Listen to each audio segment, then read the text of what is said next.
Vamos a abrir nuestras Biblias en la carta a Tito, capítulo 2.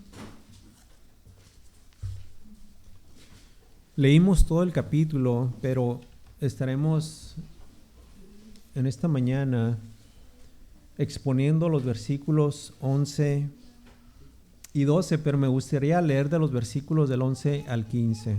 Tito, capítulo 2, versículos del 11 al 15, aunque solamente estaremos exponiendo los versículos 11 y 12. Dice la palabra de Dios: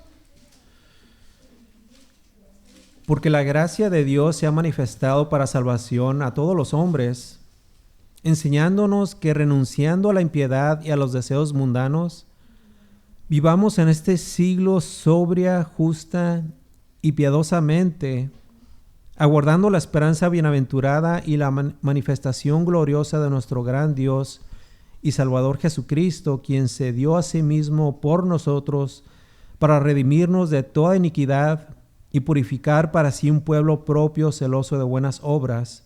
Esto habla y exhorta y reprende con toda autoridad, nadie te menosprecie. Oremos. Señor, estamos en tus manos y estamos dispuestos, Señora, no solamente a escuchar tu voz, sino también a sujetarnos a ella. Oh Señor, que cualquier distracción, cualquier pecado que pueda haber en nosotros pueda ser quitado, Señor.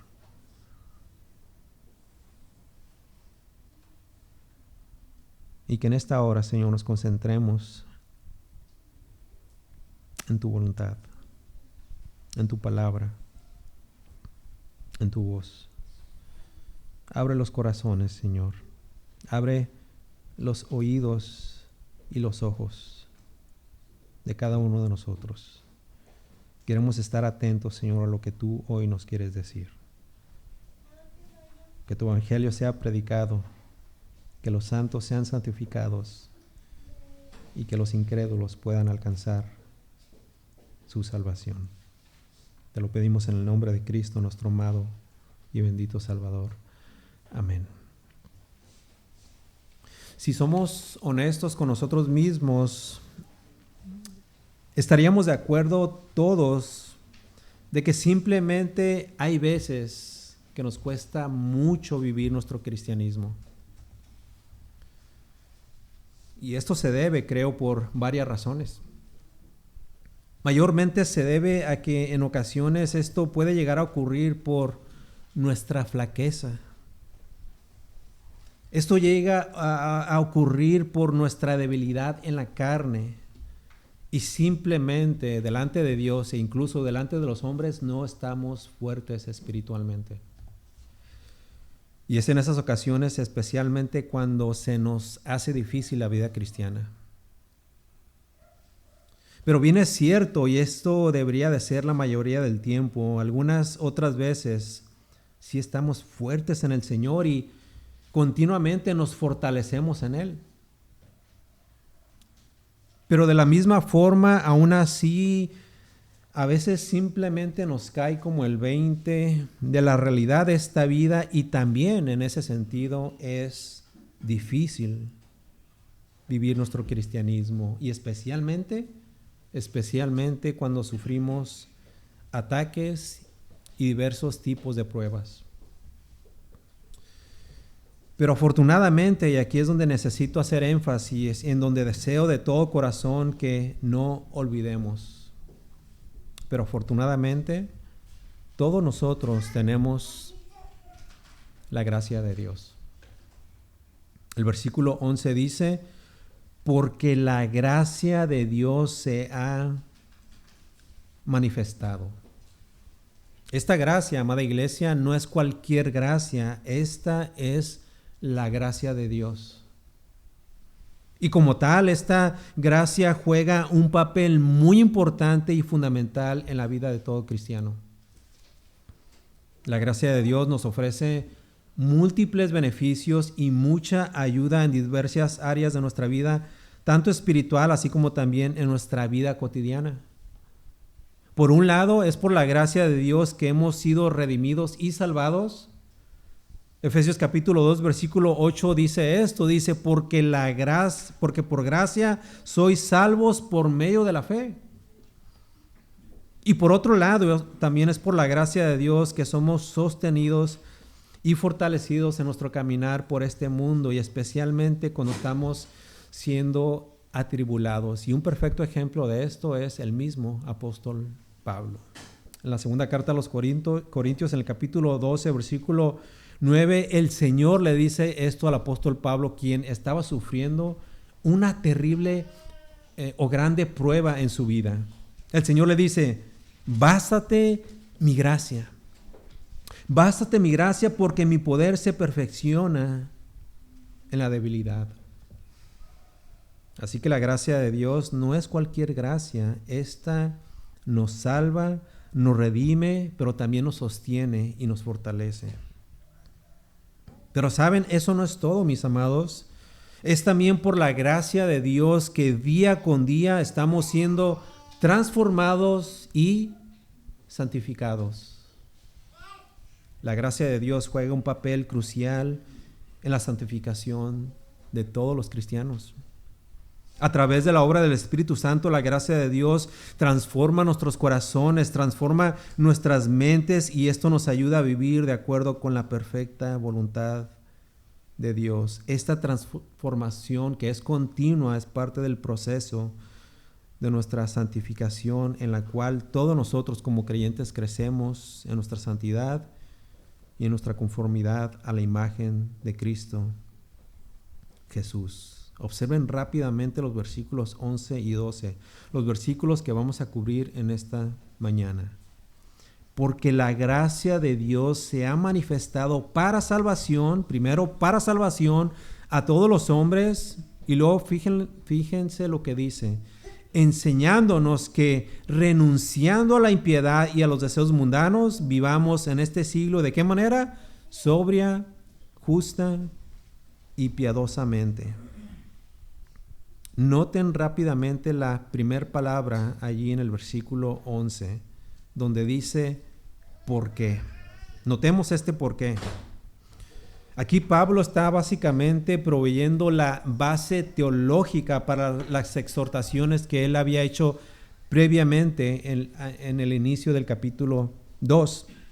Vemos allí al inicio del capítulo 2 que Pablo exhortó básicamente a diferentes grupos de creyentes, y si usted observa ahí con sus ojos el capítulo 2, Pablo exhortó a los ancianos, a las ancianas, a las mujeres jóvenes, a los jóvenes y también a los esclavos. O sea, que con todas estas exhortaciones, que todas estas exhortaciones no fueron producto de su propio corazón, sino que detrás de estas exhortaciones existen motivos teológicos. ¿Por qué creen ustedes que existen motivos teológicos?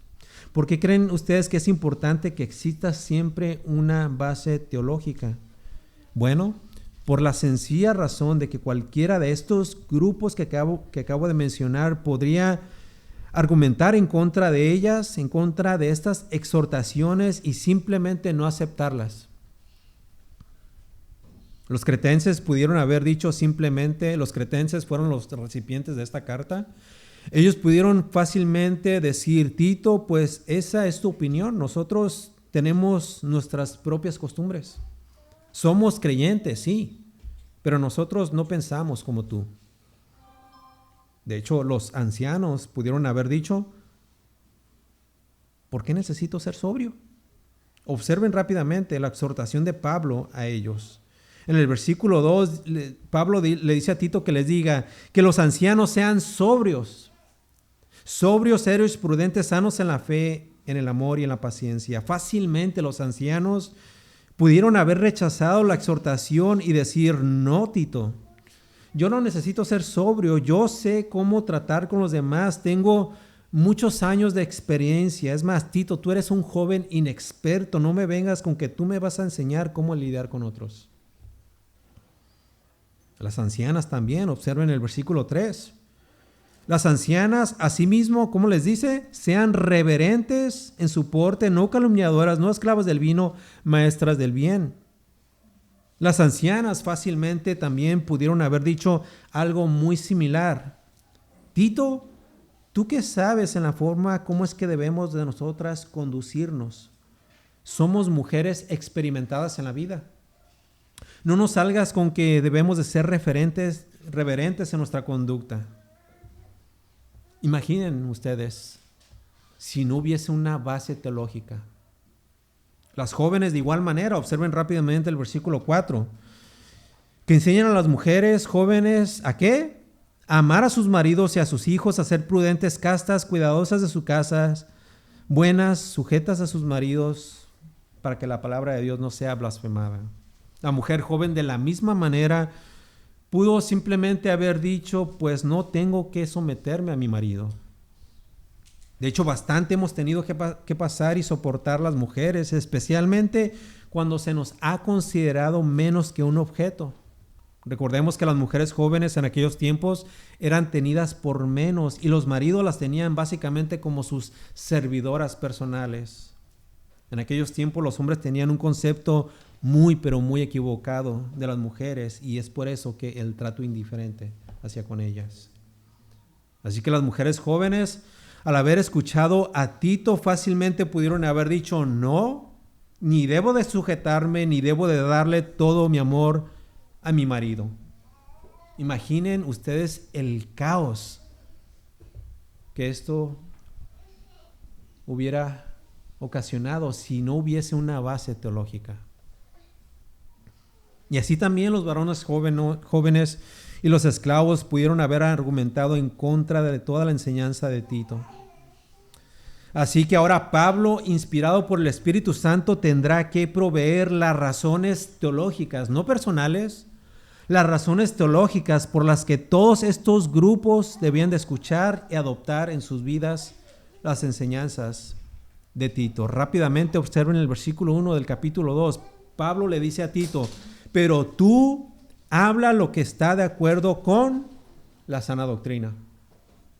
Y ahora en el versículo 11 se incluye el por qué. En el versículo 1 le dice, haz esto. Versículo 11 le dice, ¿por qué? Porque la gracia de Dios se ha manifestado para salvación a todos los hombres. Un comentarista dice, la razón tiene que ver con el evangelio en el que hemos creído. O sea, todas estas cosas ustedes las deben de escuchar y adoptar en sus vidas, practicarlas, hacerlas. ¿Por qué? Porque tiene que ver con el evangelio. Tiene que ver con la sana doctrina. Por esa razón ustedes deben de obedecer. Y estoy muy de acuerdo con esto. Aquí Pablo se refiere específicamente al evangelio. Y por decirlo así, en otras palabras, podríamos decir que el evangelio es la gracia de Dios. ¿Por qué digo esto? Porque es el evangelio el que provee, observen el resto del versículo 11, la salvación a todos los hombres. El evangelio es la gracia de Dios. De hecho, esta misma idea Pablo se la expresó al joven Timoteo en su segunda carta a él. Yo les leo rápidamente lo que dice segunda de Timoteo capítulo 1, versículo 9. Dice, quien nos salvó y llamó con llamamiento santo, no conforme a nuestras obras, sino según el propósito suyo y la gracia que nos fue dada en Cristo Jesús antes de los tiempos de los siglos. Versículo 10. Pero que ahora ha sido manifestada por la aparición de nuestro Señor Jesucristo, el cual quitó la muerte y sacó a luz la vida y la inmortalidad por el evangelio. Exactamente lo mismo. Exactamente lo mismo. El evangelio es la gracia de Dios. Así que, en esencia, Pablo está diciendo, ancianos, ancianas, mujeres jóvenes, varones jóvenes, esclavos, hagan todas estas cosas, versículos del 2 al 10, porque Dios en su gracia los ha salvado por el evangelio de Jesucristo. Qué realidad tan más maravillosa. Dios, en su amor, envió a su Hijo para salvarnos, pero hay algo aquí muy interesante. Observemos que aquí el concepto de salvación por medio del Evangelio no se limita a un evento salvador hacia el futuro. O sea, no tan solamente vino Cristo a salvar del infierno, no, sino que también ha venido a salvar a los hombres de su condición actual en esta tierra. O sea que a través de la sana doctrina, a través del Evangelio, a través de la gracia de Dios, somos capacitados para que podamos vivir como debemos de vivir. ¿Y cómo es que debemos de vivir? Santamente, piadosamente. O sea, fuimos salvados para esto también. No solamente para ser librados de la ira de Dios y del fuego eterno, sino también para poder adornar la sana doctrina que hemos recibido, para adornar el Evangelio que cada uno de nosotros hemos creído y abrazado. Para eso fuimos salvados también. Pregunta, ¿cuándo fue la última vez que meditaste en esto? Mis amados, saber esto cambia completamente nuestra perspectiva sobre el cristianismo. ¿Por qué creen ustedes? Porque al entender esto, básicamente al entenderlo y claramente dejamos de vivir como el mundo. Y cada vez nos desinteresamos más por el mundo. Cada vez nos apartamos más y más de su sistema. ¿Cierto? Ahora, cuando Dios salva de una manera perfecta de la condenación eterna, y digo perfecta debido a que no existe nada que nos pueda hacer perder esa salvación, pues la Escritura nos asegura que estamos seguros en Él, ¿cierto? Pero Dios sigue salvando de los efectos de nuestro pecado remanente en nuestra carne. Y eso es lo que Pablo básicamente está enseñando aquí. Y puedo expresarlo así: Dios salvando después de nuestra salvación. Una vez más lo repito: Dios salvando después de nuestra salvación. Y esto es básicamente el mismo principio que se encuentra en los Salmos, cuando los salmistas desesperadamente pedían ser salvados por Dios. Por ejemplo, el Salmo número 138, versículo 7, que dice así: si anduviere yo en medio de la angustia, tú me vivificarás. Contra la ira de mis enemigos extenderás tu mano y me salvará tu diestra. Este salmista es un hombre creyente. Ya no tenía que ser salvo de la ira de Dios, ni del infierno, ni de su propio pecado. Tenía que ser salvado de otras cosas que le estaban atribulando. Dios salvando después de nuestra salvación. Dios salvó al pecador de la condenación del infierno, de su ira, pero Dios sigue salvando al creyente de su pecado remanente. Dice un autor: Cristo no solo nos salva de la condenación y de la muerte eterna, sino que también nos salva de nuestros pecados y del pernicioso poder del mundo, de la carne y del diablo. ¿Por qué creen, amados, que día con día podemos sobrevivir? Aunque a veces parece ser que estamos súper débiles. Pero no es cierto que día con día sobrevivimos. ¿Por qué? Porque Dios nos sigue salvando. Dios nos sigue salvando. Y a continuación vemos la prueba de esto. Pablo a continuación dará los detalles sobre la manera en que esa salvación se manifiesta. Versículo 12. Noten lo que dice aquí el apóstol Pablo. Primeramente les dijo en el versículo 11 que la gracia de Dios se había manifestado para la salvación a todos los hombres. Pero noten lo que dice el versículo 12, enseñándonos que, renunciando a la impiedad y a los deseos mundanos, vivamos en este siglo sobria, justa y piadosamente. Dos cosas, si está tomando apuntes, dos cosas que hace la gracia de Dios. Primeramente, la gracia de Dios provee salvación, y número dos, nos enseña a rechazar. Número 1, nos provee salvación. Número 2, nos enseña a rechazar. Observen ahí en este versículo, el versículo 12, la palabra renunciando. Enseñándonos que renunciando. Aquí alude a la idea de una acción consciente y deliberada de la voluntad que se hace con propósito consciente. Básicamente significa decir no y entonces poder actuar en conformidad con esa decisión que tomamos. Consiste en confesar, pero no tan solamente en confesar, sino también en apartarse de una manera clara de aquello que es pecaminoso y destructivo y nos conduce, nos lleva hacia aquello que sí es bueno y es piadoso. Pero específicamente, ¿qué dice Pablo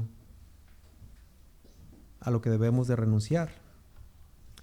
Dos cosas. Observen el versículo 12. Número 1, a la impiedad. Y número 2, a los deseos del mundo. Número 1, a la impiedad. Número 2, a los deseos del mundo o a las pasiones mundanas, como lo traduce otra versión. Pero veamos esto en detalle. Primeramente, por impiedad se refiere básicamente al pensamiento que el creyente tenía antes de conocer a Cristo. Básicamente, antes de Cristo, todos nosotros éramos hombres impíos, mujeres impías.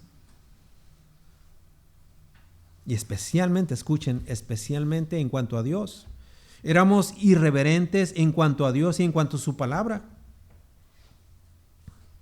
Pero ya no somos esos, ¿cierto? Pero entonces, ¿por qué Pablo les dice, dejen la impiedad, rechacen la impiedad, renuncien a la impiedad? Porque de alguna manera u otra, nosotros, Dios no se acuerda de nuestros pecados, pero de alguna manera u otra, Dios lo permite, ¿verdad? Y tenemos que recordar de dónde salimos nosotros. Y antes éramos impíos. Los impíos son aquellos que básicamente están separados de Dios. Son aquellos que están contaminados por el pecado. Actúan contrario a la voluntad de Dios. Se oponen a los mandamientos de Dios. Viven en desobediencia y lo peor de todo, desprecian a Dios. Lo aborrecen. Lo odian. Aunque digan que no, y aunque digan, yo le doy gracias a Dios. ¿Cuántas veces los hemos escuchado? Muchas veces. Pero ¿cómo sabemos que odian a Dios?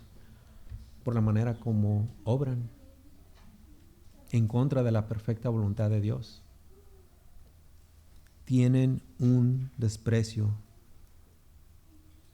por Dios. Juan Calvino dijo, aunque ellos tengan cierta profesión religiosa, sin embargo, jamás temen y reverencian a Dios sincera y honradamente, sino que por el contrario, dice Calvino, tienen conciencia que son inútiles, de modo que nada está tan lejos de su pensamiento como la idea de que deben servir a Dios. Esta carta fue escrita para creyentes. Y finalmente esta exhortación es para nosotros. Los creyentes debemos de dejar de vivir como los impíos. Ya no más. Se supone que hemos renunciado a todo eso.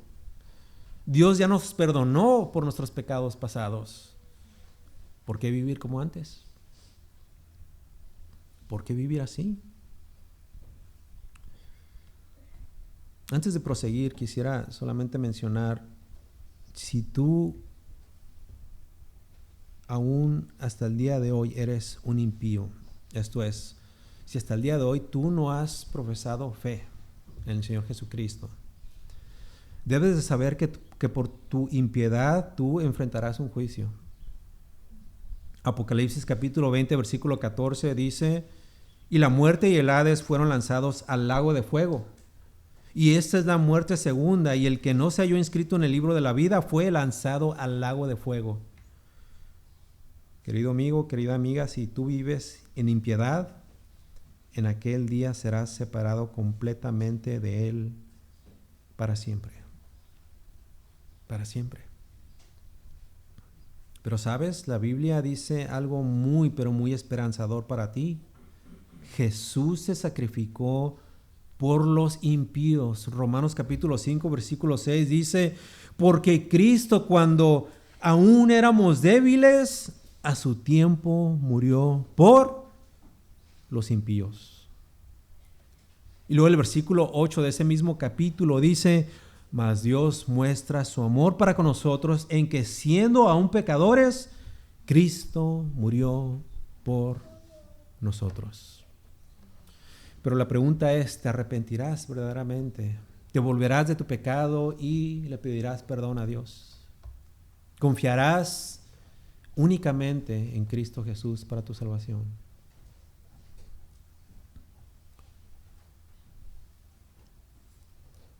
Pero bueno, finalmente esta exhortación es para los creyentes. Nosotros debemos de vivir, dejar de vivir así, como impíos. Pero no solamente los creyentes debemos de rechazar la impiedad. Número 2, los creyentes debemos de rechazar los deseos mundanos. Versículo 12. Enseñándonos que renunciando a la impiedad y a los deseos mundanos. ¿Qué se entiende por los deseos mundanos? ¿Se refiere Pablo a todo lo que está en el mundo? ¿Qué creen ustedes? No necesariamente. No necesariamente. El mundo y la creación entera, aunque sufre los efectos negativos del pecado, aún tiene muchas cosas que son buenas en sí, muchas cosas. De hecho, en esta mañana estaba escuchando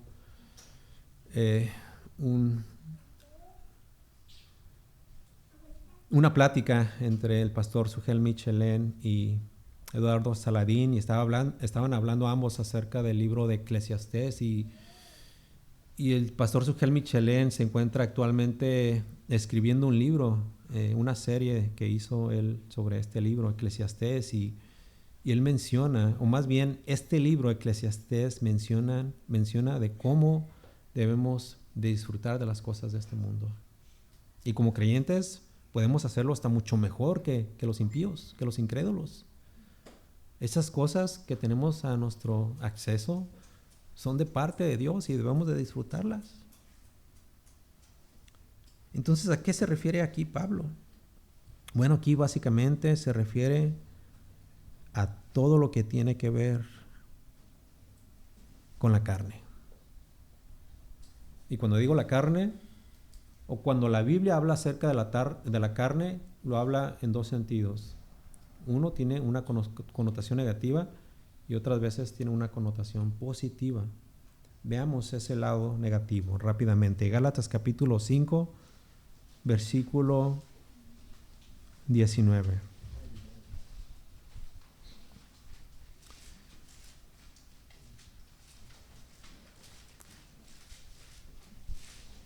Y manifiestas son las obras de la carne, que son adulterio, fornicación, inmundicia, lascivia, idolatría, hechicerías, enemistades, pleitos, celos, iras, contiendas, disensiones, herejías, envidias, homicidios, borracheras, orgías y cosas semejantes a estas.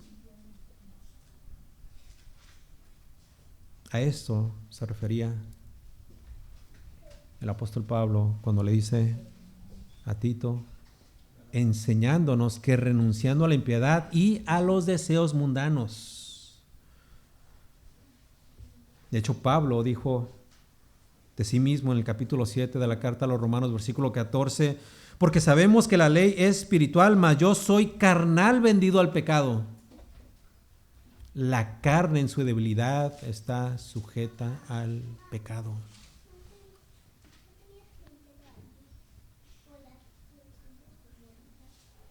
Dijo un autor acerca de los comentarios de Martín Lutero, quien fue el reformador. Los comentarios de Martín Lutero señalan que la carne equivale a afectos y deseos que van en contra de Dios, no solamente en el área de la actividad sexual, sino en todos los ámbitos de la vida. Todos los ámbitos de la vida. Y en nuestro pasaje aquí la idea es que existe una tremenda influencia del mundo que afecta a nuestra carne.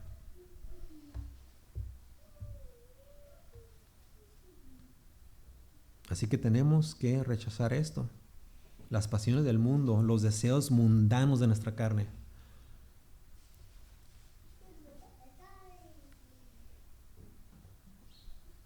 A veces, lamentablemente, puede resultar difícil de lograr esto, ¿cierto? Y es que el hombre usualmente está pero tan concentrado en el mundo y las cosas del mundo que se permite dejar influenciar por él y luego termina por anhelarlo más que cualquier otra cosa, incluyendo a Dios mismo. La mente y el corazón del hombre muchas veces está fija en los deseos del mundo. Incluso muchos creyentes saben más de las cosas del mundo que de las cosas de Dios. Y es que se encuentran demasiado débiles espiritualmente. Muy débiles, cuando deberían de estar meditando, para empezar, en el consejo de Dios y luego someterse a Él. Pero en vez de hacer esto, muchas veces meditan más en el comportamiento del ser humano y desean imitarlo. Algunas veces queremos ser más como los artistas o como los famosos que ser más como Cristo. O incluso podemos decir que ser más como otros creyentes más piadosos. Pablo dijo, imítenme a mí que imito a Cristo.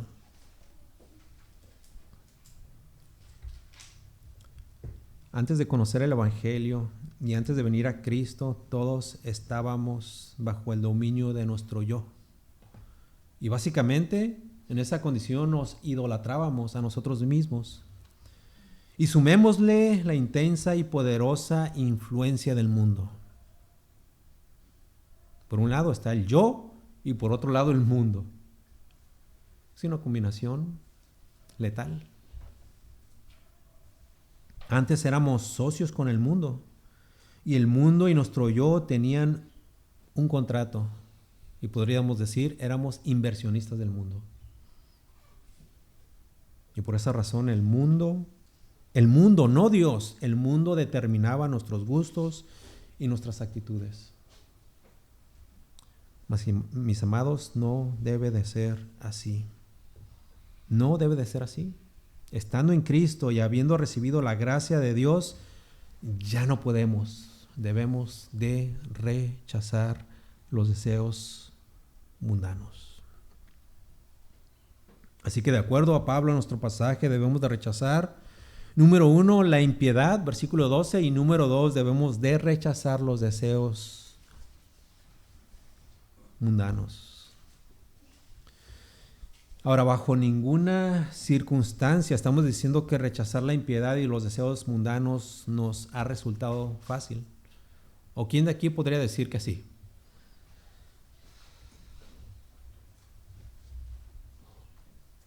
Y aunque la mayoría de las cosas, por la gracia de Dios, nos hemos alejado de ellas para ya no practicarlas, hay algunas otras cosas con las que sí batallamos. Y en ese sentido, cuesta a veces rechazarlas del todo. El cristianismo, ser cristiano ciertamente es un reto. Un gran reto. Dejamos mucho, bastante, incluyendo a personas cercanas. Nos negamos a muchas cosas. De hecho, nos negamos a nosotros mismos. Y día con día sufrimos mucha tentación.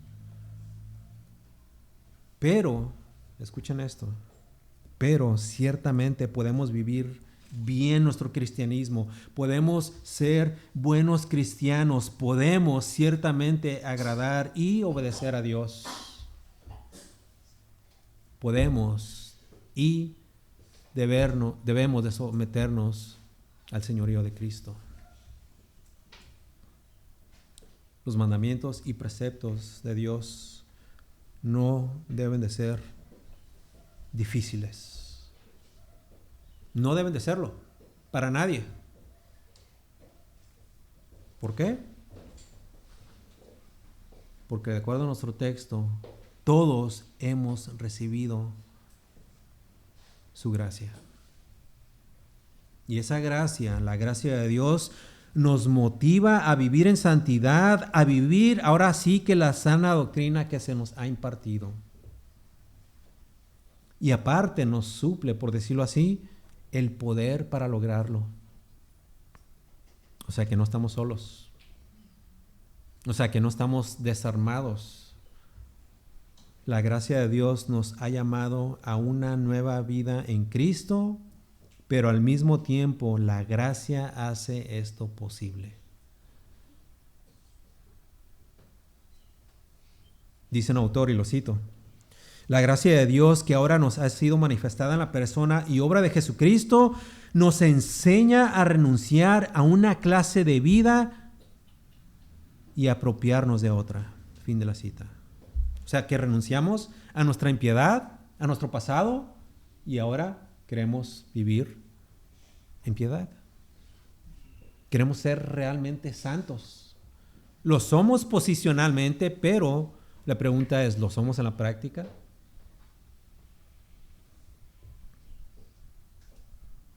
Así que para reflexionar, mis amados, ¿cómo es que estamos a la luz de esta exhortación?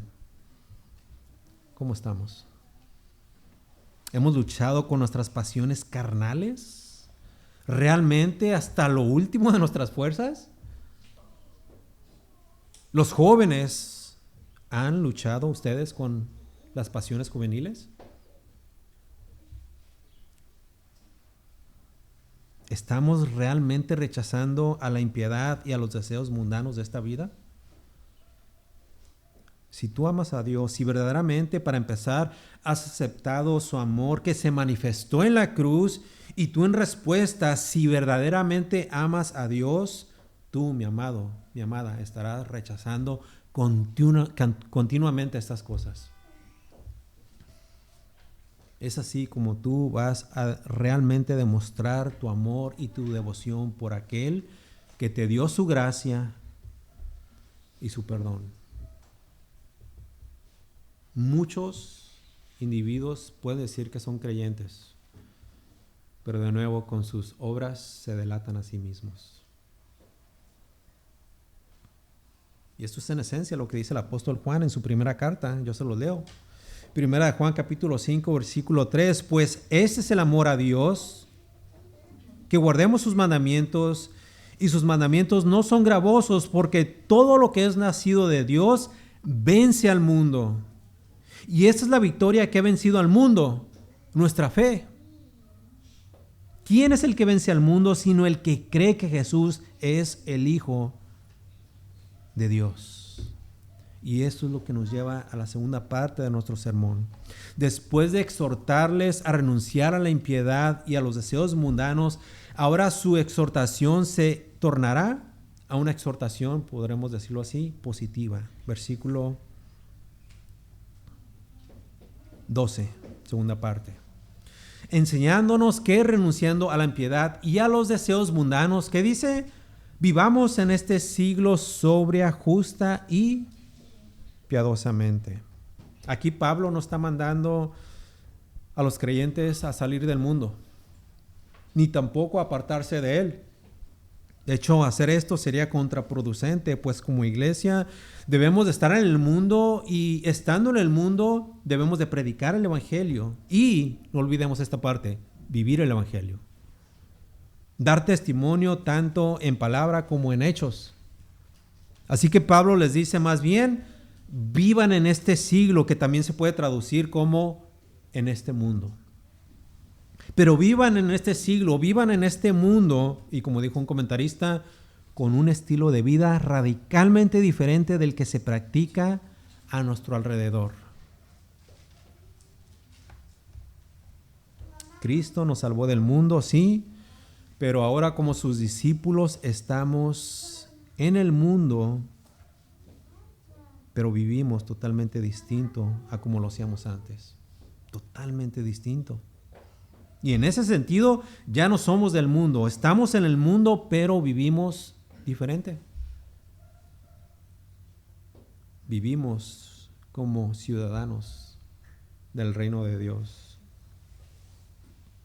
Por lo tanto, en el momento en que somos añadidos al cuerpo de Cristo, nuestra primera y continua resolución debe de ser aprender a vivir en el mundo, pero sin ser del mundo.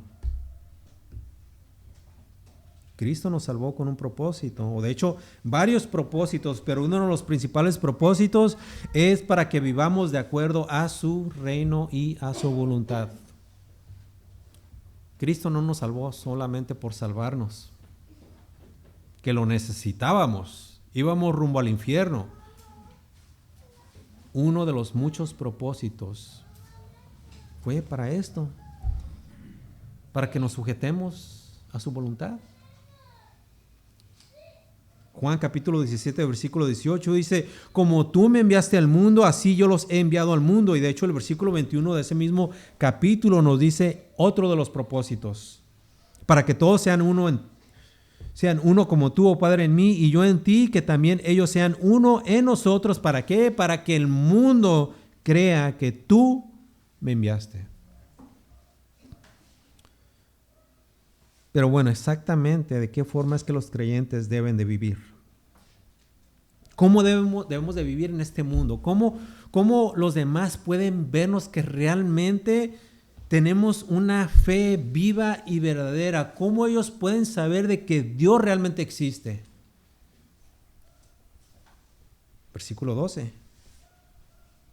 Debemos de vivir en este siglo sobria, justa y piadosamente.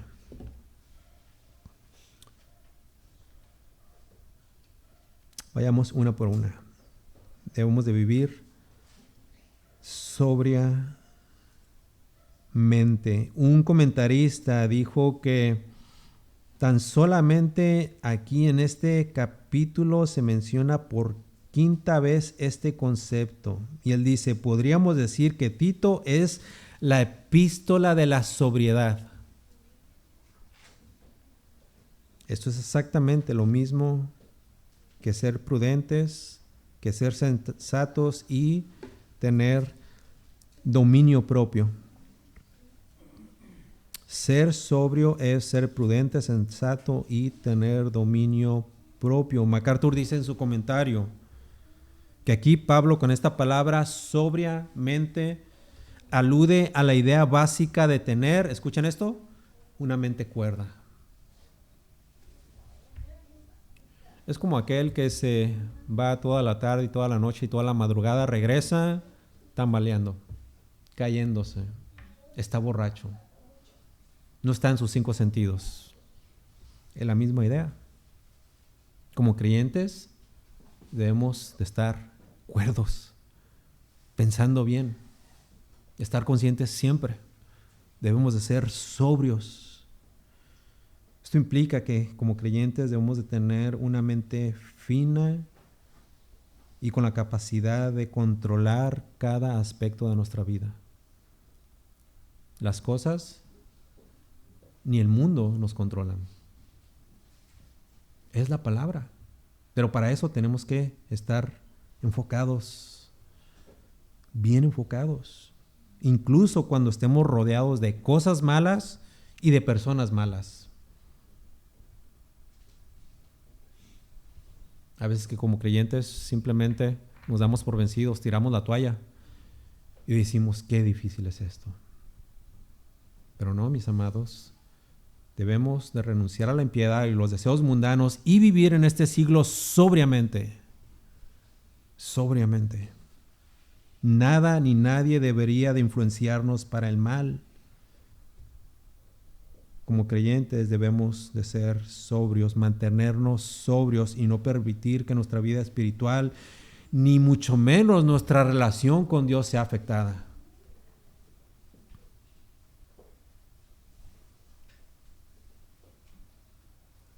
Debemos de vivir nuestra vida en este mundo sobriamente.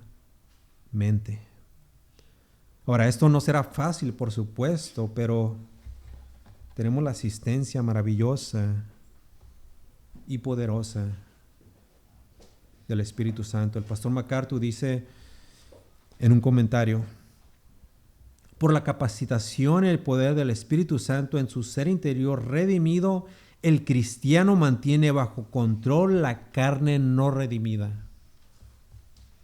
Mis amados, como creyentes que hemos recibido la gracia sustentadora de Dios, debemos de vivir sobriamente. Pero noten el texto, no solamente sobriamente, también justamente. Justamente, versículo 12, enseñándonos que renunciando a la impiedad y a los deseos mundanos vivamos en este siglo justamente. La palabra justamente nos habla de algo externo y especialmente en nuestra relación, escuchen, con los demás. En el trato social, nosotros como creyentes debemos de caracterizarnos por varias virtudes, ¿cierto? Varias virtudes que el hombre sin Dios simplemente no tiene ni conoce. Como creyentes debemos de caracterizarnos por muchas cosas, pero por lo menos por estas. Debemos de caracterizarnos por el amor, por la bondad, por la honradez, por la rectitud, por la integridad. Todas estas cosas que he mencionado están incluidas en la palabra justa. Y por eso, de acuerdo a Pablo, debemos de vivir justamente.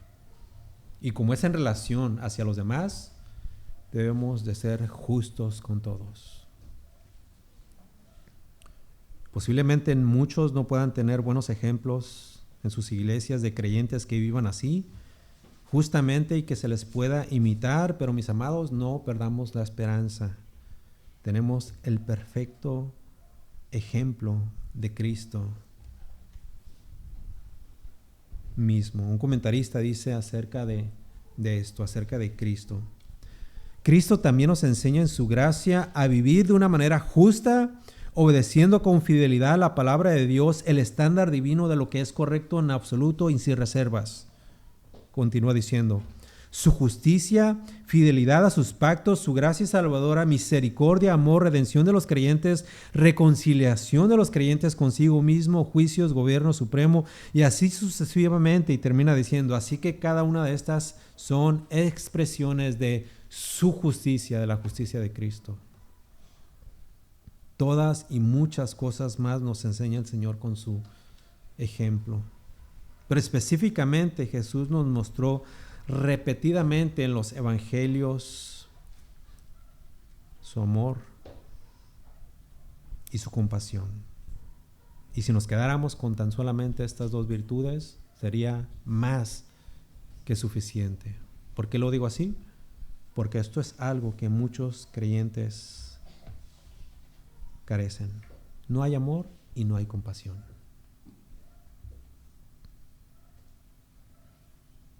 Debemos de vivir, observen el texto una vez más, sobriamente, justamente, versículo 12, y, ¿qué dice?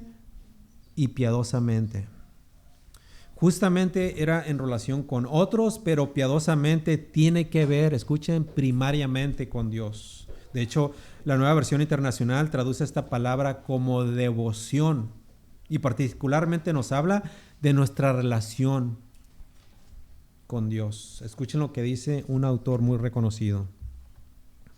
Aquí nos habla no solamente de prácticas explícitamente piadosas, o sea, la vida devocional, las oraciones, el estudio y la meditación de la palabra, la asistencia a los cultos de la iglesia, sino que también nos habla de la conciencia de la presencia del Señor en todas nuestras actividades. Y termina diciendo: procuramos glorificar al Señor y cumplir su voluntad en todo lo que hacemos.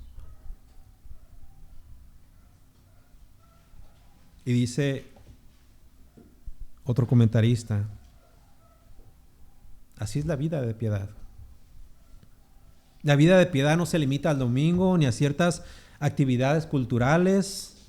De hecho, abarca todas nuestras sendas y caracteriza todo nuestro entendimiento. El creyente camina por esta vida en comunión con Dios, consciente de su presencia y procurando en todo momento andar como Cristo anduvo. Mis amados, no conviene por ninguna razón vivir en la carne. Debemos de estar conscientes de que existen consecuencias. Y ya vimos claramente cómo es que debemos de vivir. Hemos recibido la gracia de Dios no tan solamente para salvación, sino también para renunciar a la impiedad y a los deseos mundanos y a su vez vivir en este mundo sobriamente, justamente y piadosamente. Aquellos que viven según la carne y que no desean cambiar o arrepentirse de su conducta pecaminosa, como mencioné hace unos momentos, van a experimentar la separación de Dios en esta vida, pero también en la siguiente. Romanos capítulo 6, versículo 21 dice: pero qué fruto teníais de aquellas cosas de las cuales ahora avergonzáis, porque el fin de ellas es muerte. Romanos capítulo 8, versículo 13 dice: porque si vivís conforme a la carne, moriréis. Mas si por el Espíritu hacéis, escuchen, hacéis morir las obras de la carne y viviréis. Gálatas capítulo 6, versículo 7. No os engañéis, Dios no puede ser burlado, pues todo lo que el hombre sembrare, eso también segará. Porque el que siembra para su carne, de las carnes segará corrupción, mas el que siembra para el Espíritu, del Espíritu con E mayúscula, segará vida eterna. Así que, como creyentes, ¿qué es lo que podemos hacer? Bueno, básicamente, caminar en el Espíritu. Clamar a Dios para, sí, su salvación. Y que Él nos ayude a obedecer estos mandamientos. Y recordar la Escritura, Gálatas capítulo 2, versículo 20, con Cristo estoy juntamente crucificado y ya no vivo yo, mas vive Cristo en mí. Y lo que ahora vivo en la carne, aquí tiene una connotación positiva, lo vivo en la fe del Hijo de Dios, el cual me amó y se entregó a sí mismo por mí. Romanos capítulo 6, versículo 11, así también vosotros consideraos muertos al pecado, pero vivos para Dios en Cristo Jesús, Señor nuestro. Gálatas capítulo 5, versículo 16, digo pues, andar en el Espíritu en mayúscula y no satisfagáis los deseos de la carne. Gálatas capítulo 3, versículo 27, porque todos los que habéis sido bautizados en Cristo, o sea, todos aquellos que se identificaron con Cristo en su muerte, sepultura y resurrección, de Cristo estáis revestidos. Romanos capítulo 13, versículo 14, vestidos del Señor Jesucristo y no proveáis para los deseos de la carne. A veces vamos a tener que luchar en contra de esto. La carne realmente, si no estamos fuertes en el Espíritu, se va a debilitar más y más y más. Así que, ¿qué debemos de hacer? Para empezar, ir al Señor. Ir a su palabra, y su palabra nos puede dar la certeza de que realmente podemos vencer estas cosas. 1 Timoteo capítulo 6, versículo 11. Mas tú, oh hombre de Dios, oh mujer de Dios, huye de estas cosas y sigue la justicia, la piedad, la fe, el amor, la paciencia, la mansedumbre. A los jóvenes les dijo, 2 Timoteo capítulo 2, versículo 22, huye también de las pasiones juveniles. Perdón, se lo dijo a Timoteo. Y él mismo en 1 Corintios capítulo 9, versículo 27, sino que golpeo mi cuerpo y lo pongo en servidumbre, no sea, habiendo sido heraldo para otros, yo mismo venga a ser eliminado. Colosenses capítulo 3, versículo 5, haced morir pues lo terrenal en vosotros por fornicación, impureza, pasiones desordenadas, malos deseos y avaricia, que es idolatría. Gálatas capítulo 5, versículo 24, pero los que son de Cristo,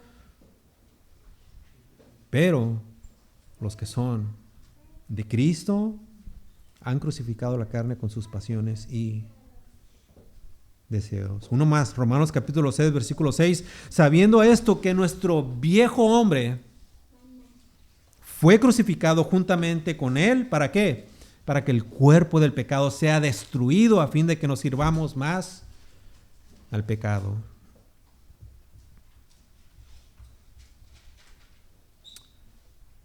Susana Wesley, quien fue madre de dos grandes predicadores y escritores de himnos, Juan y Carlos Wesley, describe el pecado y la carne de esta manera: lo que debilita su razonamiento, deteriora la ternura de su conciencia, oscurece el sentido de Dios o quita su gusto por las cosas espirituales. En fin, dice ella, si algo aumenta la autoridad y el poder de la carne sobre el espíritu, eso para usted se convierte en pecado, no importa lo bueno que es en sí mismo. Posiblemente como creyentes o como seres humanos tengamos muchas metas en esta vida, y está bien, perfectamente bien. Hemos comenzado un año nuevo y seguramente muchos de ustedes se han propuesto hacer muchas cosas, muchas resoluciones, ¿cierto? Está bien. Pero ¿saben? Uno de los objetivos de nuestra vida debe ser la victoria en Cristo Jesús, la victoria del Espíritu sobre la carne y la tentación. Y de nuevo, aunque la lucha será difícil, todos nosotros como creyentes tenemos la seguridad de que Dios, no nosotros, Dios al final del día nos traerá la victoria. Filipenses capítulo 1, versículo 6 dice: estando persuadido de esto, que el que comenzó en vosotros la buena obra, ¿qué dice? La perfeccionará. ¿Hasta cuándo? Hasta el día de Jesucristo. Estos versículos nos han enseñado que todos nosotros como miembros de la familia de Dios debemos de básicamente tener dominio propio. Debemos de vivir en justicia, debemos de vivir en piedad. ¿Por qué? Porque la gracia de Dios está en nosotros. Estamos completamente capacitados. La gracia de Dios se ha manifestado para salvación a todos los hombres, sí, pero también para que renunciemos a la impiedad y a los deseos mundanos y para que vivamos en este siglo sobria, justa y piadosamente. Que Dios nos ayude, mis amados, porque esta es la manera como debemos de vivir, no como el mundo, sino como estando en el mundo, pero como ciudadanos del reino. Oremos. Señor, gracias porque tu palabra siempre es precisa y llega a tiempo. Posiblemente algunos de los presentes hemos estado batallando, Señor, en nuestra forma de vivir, posiblemente por nuestra propia negligencia y porque no hemos acudido, Señor, a lo que tu palabra nos dice en cuanto al tema, Señor. Pero hoy hemos tenido el privilegio, Señor, de abrir esta porción de tu palabra, Señor, y mi oración, Señor, como pastor de esta iglesia es que todos, Señor, sin excepción alguna, todos nosotros podamos obedecer esto, Señor. Tenemos a tu Espíritu y tenemos tu gracia.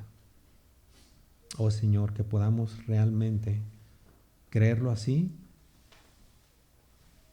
para que podamos obedecerte.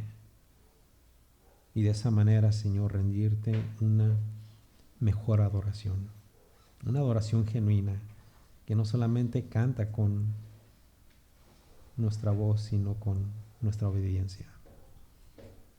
Pedimos, Señor, que al mismo tiempo, por tu palabra y por tu evangelio, Señor, a los incrédulos, a los impíos, los puedas salvar en esta hora.